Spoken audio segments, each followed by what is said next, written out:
Welcome to the Teaching Self-Government Podcast with Nicolene Peck. Improving your life, uniting your family, changing the world.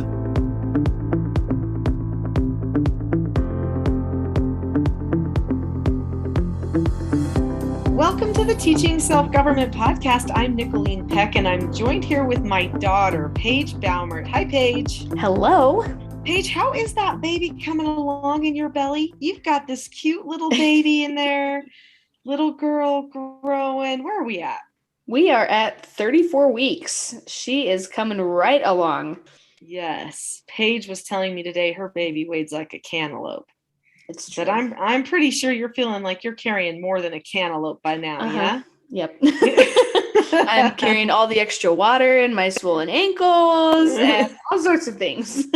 Yay. Welcome to motherhood, Paige, with all the bumps and all the I can't be comfortable and everything else. That's just why we love them so much. You sacrifice so much to get them here, right? Amen. And so then when you sacrifice that much, you want to have the best relationship possible. And that's what we're talking about today. So we're going to talk about 2 tips for people to rearrange their roots. What does that mean? We'll get to that. And their relationships. So how to get your relationships going in the direction that you want them to go, and make some simple rearrangements that you can do yourself that can make all of the difference. But before we do that, we definitely want to take some time to do what we always do here at the Teaching Self-Government Podcast, and that is to give you a fun family activity that you can use like this week, right now. What can they do, Paige? What would be something fun? Something that I thought of that was really, really fun is having like a party from the past. So let me tell you what I mean by that. So a lot of people, they'll have like a murder mystery dinner or something like that, where they all come together as characters and you have to figure out who's who, stuff like that. But a fun kind of twist on that is, as you're spending time with your family, you read stories about your ancestors, and then each person would pick an ancestor to be, and then you would come together for a family party from the past. So I love that. Yes, a spin on murder mystery, but with family history instead. And see, I think this would be great. Like you could incorporate mystery, like who are you, right? So if your family has been studying some of their ancestors from the past, then you all can come with your stories. Maybe you can pick out of a hat, or you can just decide on your own, which could be funny because a whole bunch of people could come as the same person. They could be like, I'm going to be Grandma Rosie. And they're all coming dressed with a flowered hat on like Grandma Rosie or whatever. And so like everyone, you show them the pictures, you tell them stories from her life. But if you did this to enough of your ancestors, so start using stories from your ancestors as bedtime stories and fun stories, just that you tell on drives, places, and whatever, because then you could have this party and everyone could come dressed as a character. It could be a secret, and then they could start talking as their characters. So maybe one of their characters was really into hunting or something, and so they can be talking about they were on their deer hunt the other day and and then everyone can try to guess who's who. So that could be fun. And if you don't want to do guessing, that's fine. You can wear name tags. You can tell, oh, I'm George and I'm, a massive hunter and I live in Liverpool, or whatever. And they can tell, who they are and where they're from. You could do that direction too, but it might be fun to make then also at the family party, this party for the family from the past. You could make foods that were your ancestors' favorite foods, or maybe some favorite family foods that everyone always has at reunions or something like that. That could be really, really fun. I'm thinking of a few dishes, if we did on certain sides of the family, we'd have to have certain dishes. On the other side of the family, we'd have to have certain dishes. Could turn into a 12-course meal. That's fine. Why not? Just eat. It's eat and dress up, and maybe there's even some little activities, maybe there's somebody who really, really loved to play baseball, and so you go to the park or out in the yard and you play some ball or something like that, which would be so much fun. That would be really, really fun. All right, so let's talk about our tips for rearranging your roots and your relationships. We're going to be looking at this topic through the lens of self-government. Paige, what is self-government? Self-government is being able to determine the cause and effect of any given situation and possessing a knowledge of your own behaviors so that you can control them. Okay, own behaviors. This is huge, right? So this means that you are examining you, that if you see a problem, if you feel something like, oh, okay, I feel a little angry, you look at yourself and you say, what can I change about me? Not look at everybody else and say, what do they need to change about them so that I feel okay? It's a totally different take on problem solving, because it's taking saying ownership for your own Mhm, self and for your own and basically, even if somebody does something bad to you, for you saying, but I'm responsible still for what happens on my side, what's how and my you react to happiness, that. yeah, my happiness is actually rooted within me. Mhm. So even if someone was awful to me, I can still decide to be okay. Yep. It's so good. It's so important. And truly, self-government is one of the recipes, one of the little principles of freedom that we have to remember. If all of a sudden somebody else is to blame for your problems, and if they are to blame for how you feel on a daily basis, then we are lost. Then our freedom is lost, because we are all the victims. And as soon as all are the victims, then there's these other select few that are the oppressors. And then at the end of the day, war never stops. When in reality, within our own hearts, we can decide not to be the victim or the oppressor, and then war stops. And that's what people have to decide on their own. But it's rooted in the family. It's taught in the family. Right. This is where we show the example of it. The family is supposed to have harmony. If the family does not have harmony, if the family is fighting and angry and attitudes and stuff all the time, then there's some dysfunction there. And then that dysfunction ends up just spreading out into the culture at large. And so, Yeah. there's Well, a and lot of that's power kind of in what we that wanted to family. address today too, because like a lot of that comes from or doesn't come from how you were raised or how your family was or your family culture. And so I know there's a lot of people who, I know for me, I'll be using a lot of our family culture in my family culture, with this cute little family that I'm building. Just because it was so beneficial for me, and there were so many good skills that I learned, and I really see the benefit of it. But there's other people, they look back on how they were raised or, their different family culture, and they go, ooh, there's some things there that I really don't like. And so it needs to be changed. And so that's one thing that we wanted to focus on, was looking back at your roots.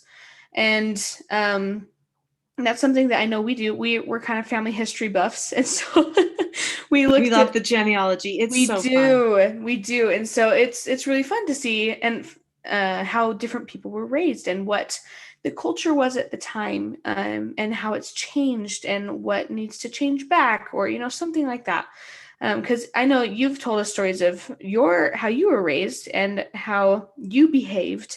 And then, me being grown up now, I look at how I was raised and how I behaved and compare it to stories from what you've told us from your upbringing. And I see many, many similarities, but I also see lots of differences. Oh, for sure you would. So the thing is truth forever. And so we have to remember that. Like, it's not like truth only shows up at some later point in history, right? So if there was a person, genealogically speaking, from the past, and they were happy at a particular time, or they were good, or a good leader, or there were good things that happened to them at a certain time, and they had joy in their lives, there were principles likely, because usually joy comes from living according to truth. So there were principles in their lives that they lived according to, that gave them more freedom, peace, happiness, joy, all these things. And that, because those are true forever.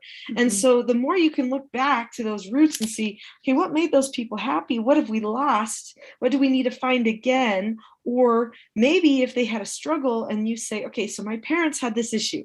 They didn't get along. They didn't know how to solve problems. We had a lot of disconnection and dysfunction in our family, but we don't need to have that now. Right? So we can now adjust our roots going in a forward direction so that we don't have to have the roots problems. So I don't know if everybody on here has read my book. Well, I have a lot of books. There's like 11 of them, but the one book. Yeah, the main book, okay, that is called Parenting a House United. This main book, especially the second edition, we talk in there It's me. Okay. I'm speaking The the royal royal we. we. The royal we. My husband does it all the time, and now apparently I'm picking it up. Okay. I'm like, honey, are you really talking just about yourself, or did you have somebody with you? Anyway, so Oh, Dad. anyway, okay. So I know, I love him. Bless him. I love him. Okay. So, so in the book, Parenting a House United, it is divided into sections. There's 4 sections, and one of them's like a bonus section, which is additional material. But then there's 3 main sections that outline all of the things to do for your family culture to set up this environment where people can learn self-government, both parents and children. And it's broken into the sections roots, trunk, branches. So basically growing this tree, all right, that basically your home should bear fruit, right? So, and the fruit that you're bearing in the end is the children. So are you going to have good fruit? You're going to have bad fruit, right? Not that you can always fully determine, because there can be a bug that gets in the crop, right? It can happen. But if you're trying to groom the tree toward good fruit, your chances go way, way up, right? Especially if you are deliberate about what you're doing. Well, and a lot of that starts in the soil, in the roots, that foundation. Yes, exactly. In fact, the roots section is vital. Vital, because this gets everybody on the same page. So in the roots section, we talk about the heart of the individual, the heart of the family. We talk about the relationships, the roles that are in the family, and how to make sure that those stay functional, and the vision and the mission for the family. So I take you through the process of creating a family vision. So this picture of who you're becoming as a family in the future, this is huge, because this gets everybody on the same page. This helps everybody go, oh, okay, so this is where we're headed, right? And this is so important for people, because there's this old proverb in the Bible. It says, without vision, the people perish. And this is so true. If you don't know where you're going, you just get stuck in the mire of the day-to-day, and then you end up just perishing by the wayside. There just isn't enough sustenance. You don't understand the point of it all, and then you just get worn out. You get caught in the minutia, Yeah. It's like those people who don't have a project to do when they're retired. They don't know where they're going. They're just like, what do I do now? And they like die in atrophy in front of the television. Like, great. I mean, seriously, there was this guy in our neighborhood. He literally never left his chair in front of the TV, and he just died there, and no one ever even knew. And I was like, that is the most horrible end. Like, just sitting there watching CNN until you just croak. I'm like, oh my word, I just can't even imagine. But when you have a bigger goal and a bigger vision to work on, then it gives you a purpose in life. And that's really what the roots section is. It's talking about, creating a family vision and giving your family somewhere to go, but still being able to find joy in that journey towards that goal. Yeah, you've got to know where you're headed. This is super important, and this is part of your roots as a family. And just because the family you came from wasn't headed in a good direction on purpose and didn't get to the direction they wanted to get to, does not mean that you have to have the same troubling behaviors in your past. And I know there are many, many people who really worry that they're going to repeat the mistakes of their parents. They're like, I don't know any other way, and that's what happened. In fact, there are a lot of people, Paige, who they don't even want to have children because they do not want to repeat the mistakes from their parents. Yeah, they're like, my parents did not turn out good disservice. They're like, I probably won't do a good job because they didn't do a good job. But just the fact that they understand that, things didn't go quite well, then they'd probably be subconsciously looking for something to do better anyway. Oh, I think so. I think absolutely. So anyway, we're gonna help you today for if you have a desire to break out of those bad behavior patterns of your parents and you want something new and different for yourself. We are going to help you today. Because you can choose. You can pick to have healthy roots or non-healthy roots. Now, it is true that your past is part of your identity forever. Okay, that's true. Your family and your faith, your belief system, your experiences, I mean, those are with you forever. Those are the things that make you you.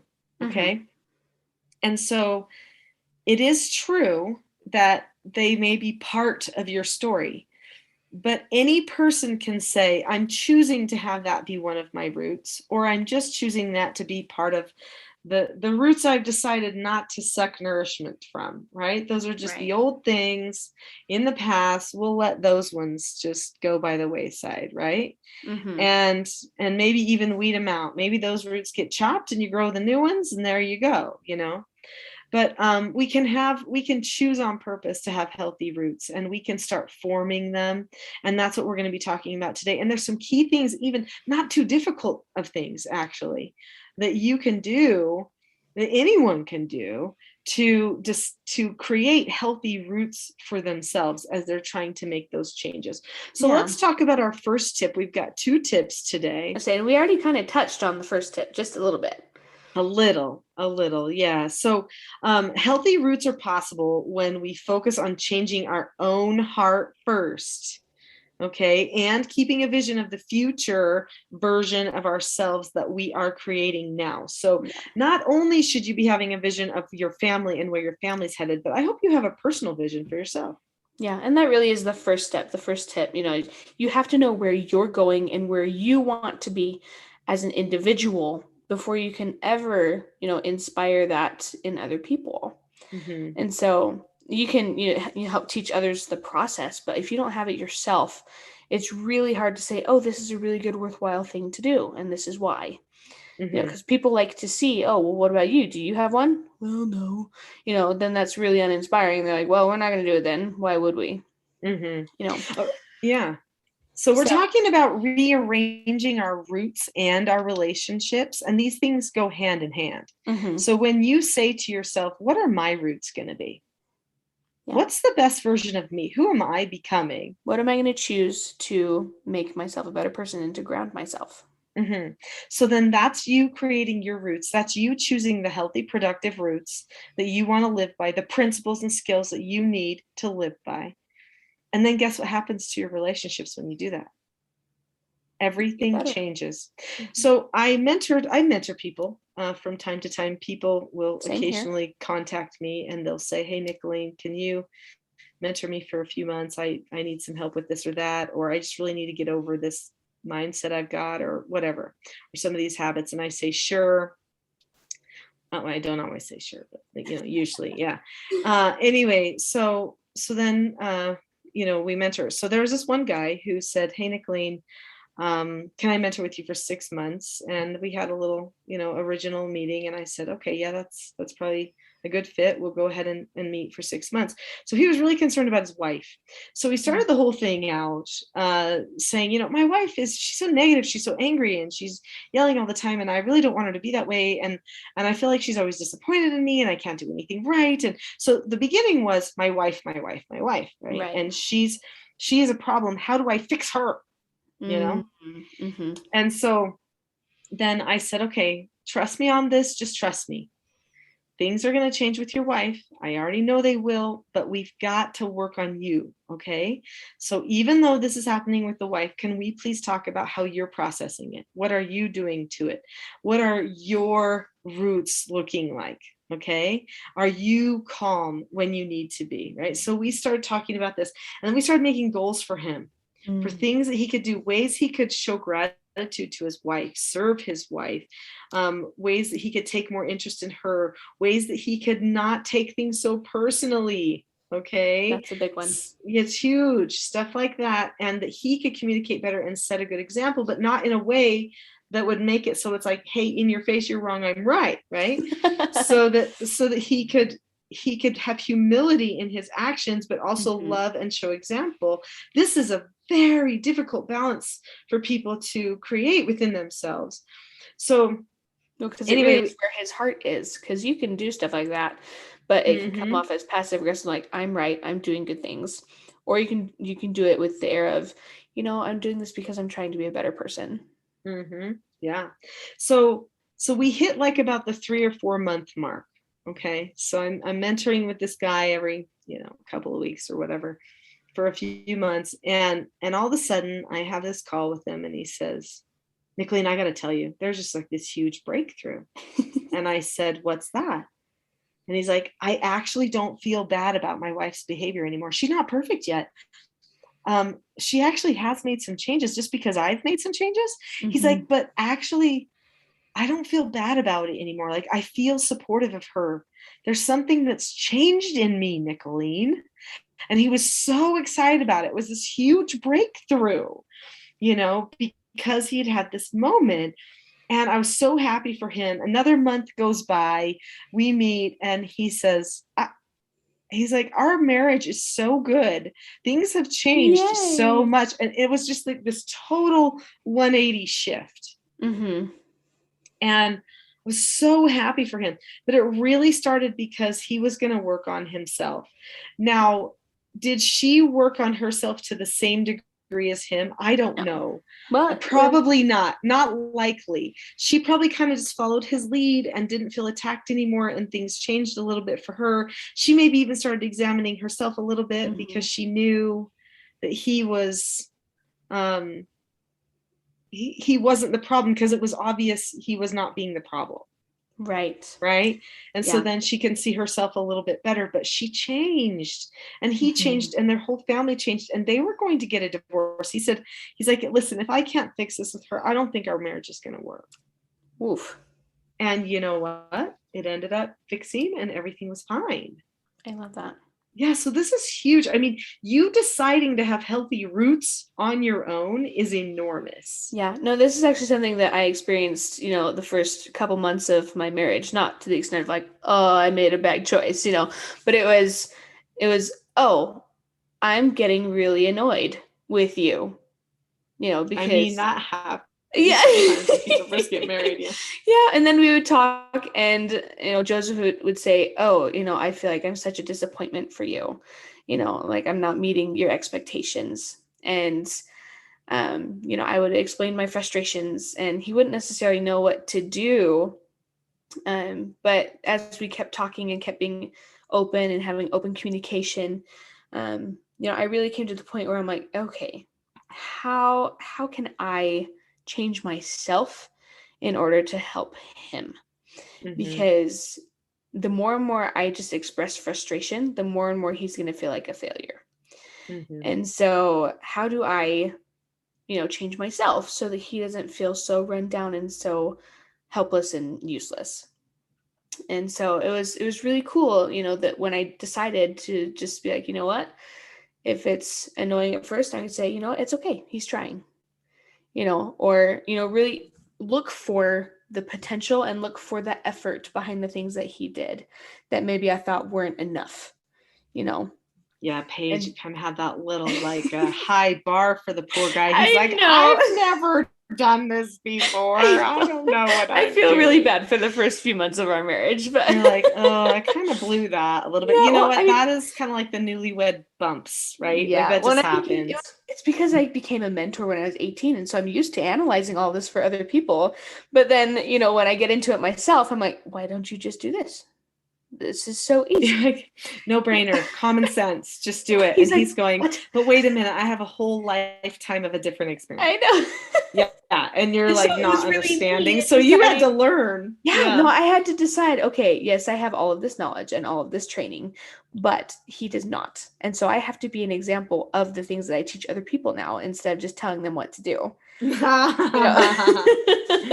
Aha, takes it to the new level. Yes. New level. There's one thing, but I realized that was the only way to live it. Yeah, that was the only way to go about having a really solid relationship and having us both pointed in the direction that, I really wanted our family to go, because he didn't really have a vision of, what he wanted. And so I'm kind of I lead out in that area. But once we finally got on the same page and got that all figured out, I mean, obviously we're still working on it. We've only been married a year, so we got time. But it's been so nice, because then I can say something and he'll be like, oh yeah, I understand that, or yeah, let's work on that, And so it's so nice to be able to notice the change in myself that has brought upon it, like, changes in him. And that's how it goes. There's a little boomerang effect in relationships. So that's why if you reset or rearrange your own roots and you put the first things first, then guess what happens to your relationships? They rearrange too. That's like just what happens because of that boomerang effect. And it's just a beautiful thing. And we can all rely on that. That doesn't mean we can control how another person's going to process, but we can control ourselves enough to know that it will bring a light of truth to other people if we are living according to what is right and what is true for ourselves. Yeah. Well, I think the biggest Really cool. thing, like about this first tip, having a vision and focusing on changing yourself, is that a lot of people, when they start changing themselves, they like to dwell on the past. Like, oh, I did this in the past, or, oh, this happened to me. I can't ever get rid of it. I don't know what I'm going to do. But really, when you have a vision, that means you're looking ahead to the future. You're looking forward, not backward. And so there's almost a point. Well, there is a point when you have to tell yourself to drop the subject. Like, yes, that happened to you, but guess what? It doesn't have to be a part of your root system. You can still remember it. Like, okay, this part of me grew, or this part of me maybe died, at this point in life, but that doesn't have to define me anymore. Yeah, Paige, you and I both know people. I mean, in particular, we know one woman who just, there were things that happened in her past to her, and not nice things, right? But she just could not ever let them go. Ever. It's like trigger, like anybody says anything this direction, anybody does anything this direction, it's going to be there forever and ever and ever. And so she wouldn't allow herself to reset or rearrange. She just kept dwelling on it, over focusing on it again and again. And even if something triggers you in a certain direction, we all learn from the people who overcome horrible abuse and really bad situations that you don't have to get stuck there in the back. Right. You've got to, successful people focus forward, which means that they technically, like you mentioned, drop the subject about the past. If those things come up, they say, I'm not thinking about that. I'm not going there. That's not me, right? I am who I'm becoming. I'm not who I've been. And I think that's the most important thing. That whole potential thing, we all have potential. I know some people hate that word. They're like, that means I'm not good enough yet. No, well, that's not like how we my focus. Grounding word with my husband, especially the one we first got married. Potential. He's got potential. Everyone does, and you have to Yes. focus on that. If you focus on all the little boo-boos that happened, you could get really disillusioned with a person and start not valuing them. But if you focus on who they're becoming, you focus on who they're becoming, their potential, the great things that they've got going on, then everything changes for the better. So anyway, it's really, really great. Honestly, I feel like there's a lot of, it's like a pioneering spirit when you drop the subject and you move forward. So this brings us to the second tip. And the second tip is about leaving the past behind. It absolutely takes courage to leave the past behind. So Paige, courage once, but you're right. And over again. Yeah, you have to do it all the time. And because it takes time to establish a new thought pattern and a new habit pattern and all that kind of stuff. So Paige, that recently I went on a little trip with London. We went to Massachusetts, and it was so fun. So I've wanted to go there for a long time and to see various different historical things, which I love because I feel like national identity, which there's so many things there related to national identity, is so vital for a person's secure personal identity. Right. Anyway, and you see people that are constantly struggling and down and depressed when they don't have a good attachment to their national identity, or if their national fabric gets, uprooted, which, can be a problem. Anyway, so seeing those things, but then also, so I had people in my family, John Winthrop, who led the Massachusetts Bay Colony, was neighbors, I think next door neighbors to Old Pond. Okay. And my maiden name is Pond, Nicolene Pond.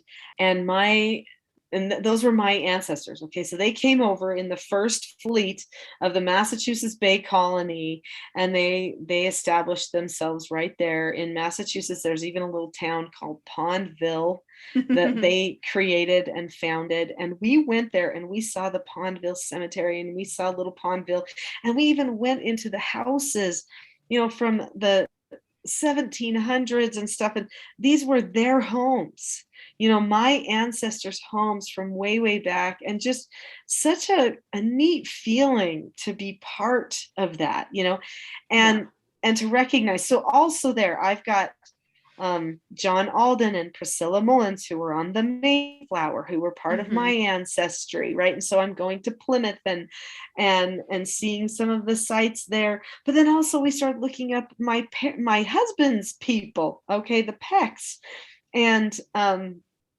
it turns out that the Pecks lived literally 30 minutes away from Pondville. And I'm like, this is hysterical.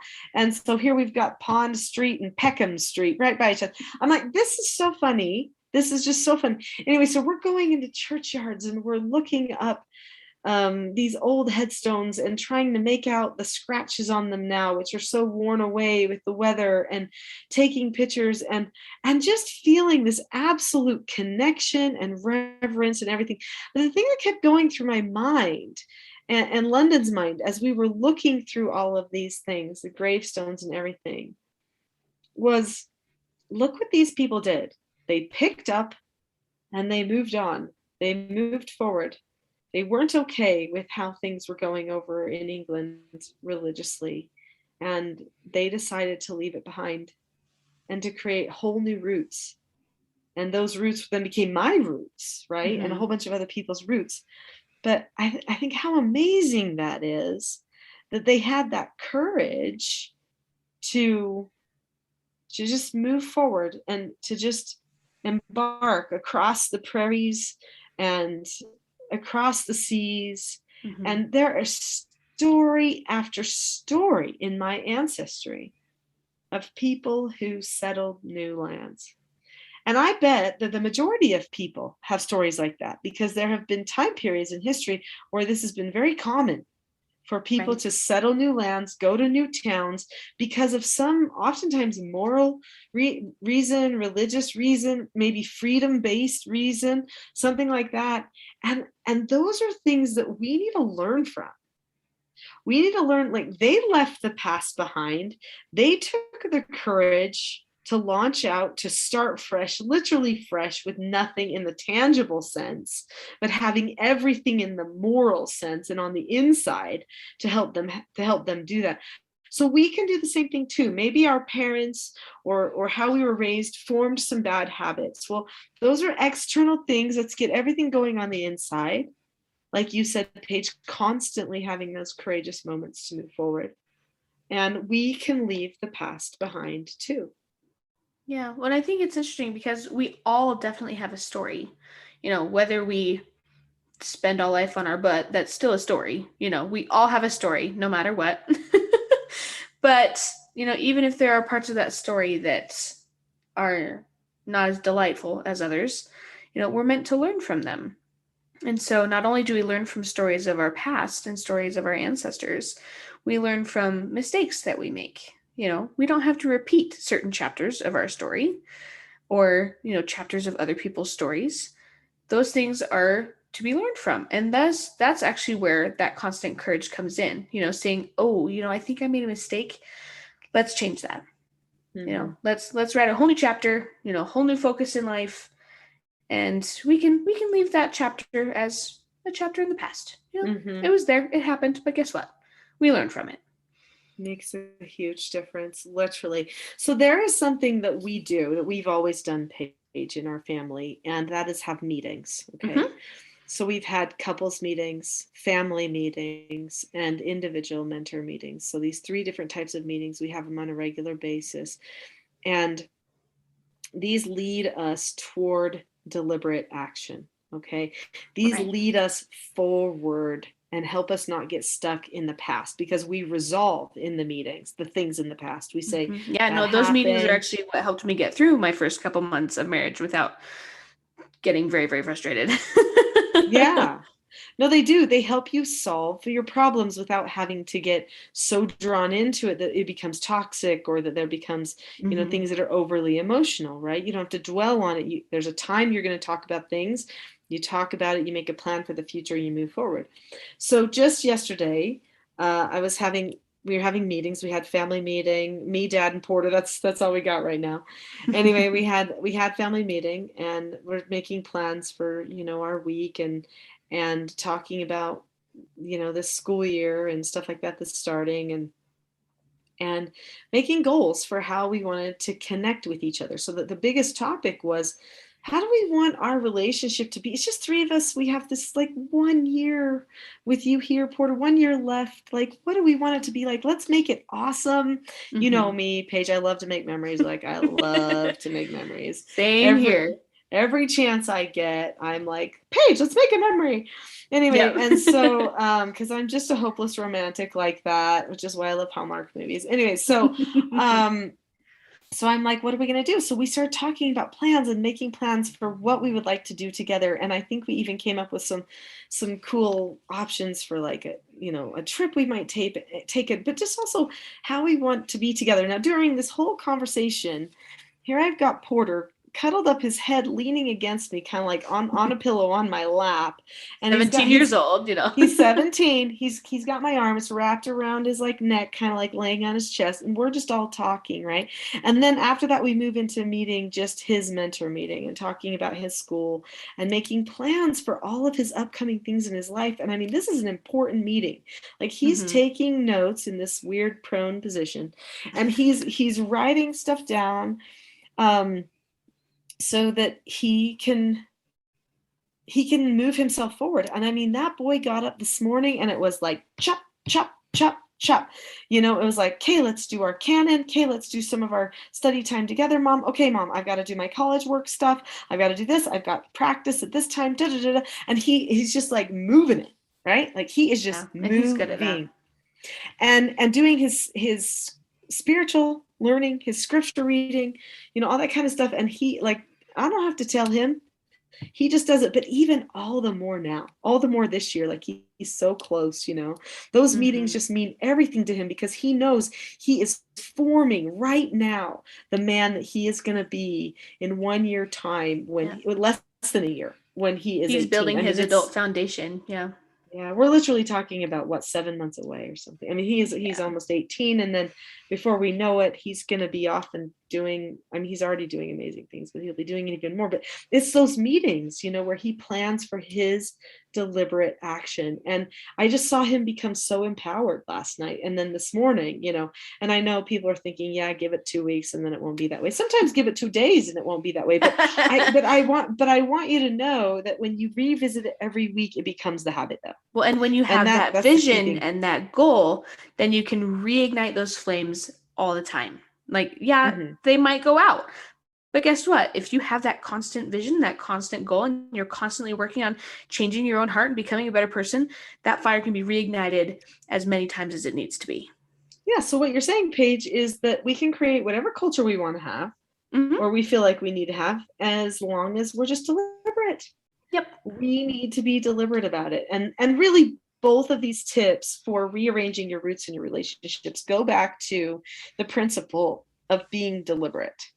You choosing deliberately, which direction am I going to go? Am I going to let this bug me? Am I going to have this excuse that my mom held on to all of her parenting years? Am I going to do the same thing? Or am I going to just decide to go forward and leave the past in the past and drop the subject? And, and if you need inspiration, study some of those people from the past. You may not find perfection. You may not find perfection, but you'll find courage, and you'll find bravery, and you'll find people who made changes. Yeah, and they can mentor you along the way. I really do think we make a huge, even tragic mistake in our society when we do not pay close enough attention or heed the past. And we need to keep the past always in our minds, so that we are the most successful in the present.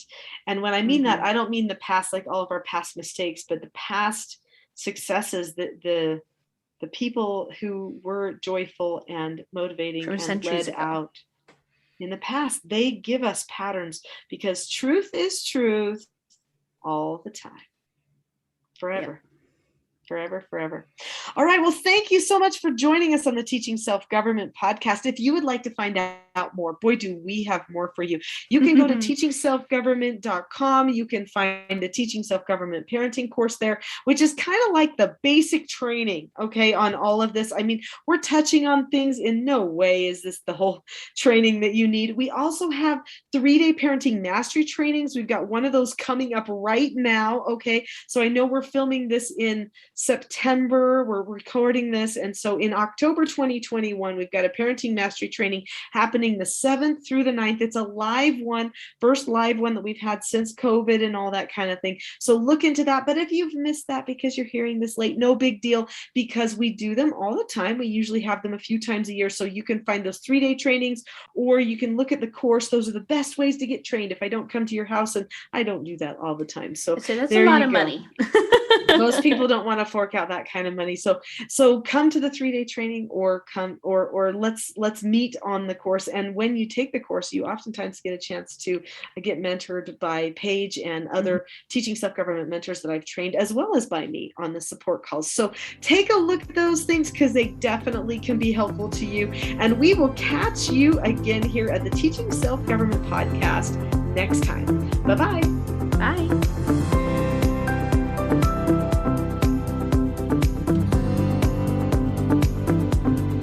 You've been listening to the Teaching Self-Government podcast. For more information and resources to help unite your family, visit teachingselfgovernment.com.